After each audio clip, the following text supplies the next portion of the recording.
ইরানের সঙ্গে আলোচনায় বসতে চাওয়া মার্কিন প্রেসিডেন্টকে এবার দাঁত ভাঙা জবাব দিয়েছেন সর্বোচ্চ নেতা আয়াতুল্লাহ খামেনি।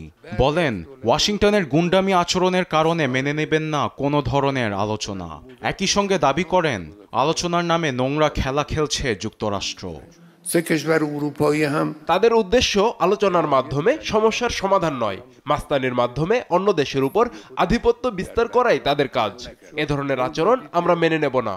আলোচনা টেবিলে বসে তারা ভাবে অন্য দেশের উপর চাপ সৃষ্টি করে আমরা যা ইচ্ছা তাই করতে পারবো। তাদের দাবি মেনে না নিলে আবার বলে অন্য পক্ষের দোষ।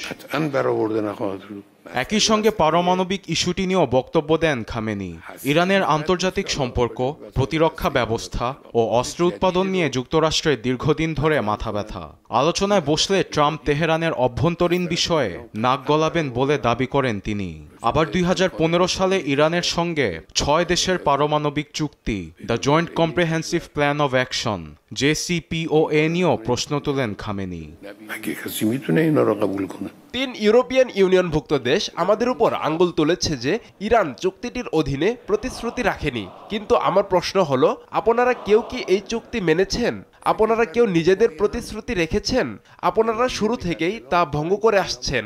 যুক্তরাষ্ট্র এই চুক্তি থেকে নাম সরানোর পর আমাদেরকে ক্ষতিপূরণ দেওয়ার কথা, সেই প্রতিশ্রুতি কি আপনারা দিয়েছেন?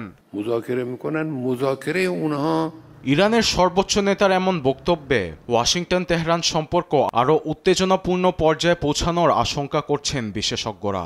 তবে ইরানের এমন বক্তব্য নিয়ে মুখ খোলেননি মার্কিন প্রেসিডেন্ট। আরবেদ আফসার, নিউজ ডেস্ক, দেশ টিভি।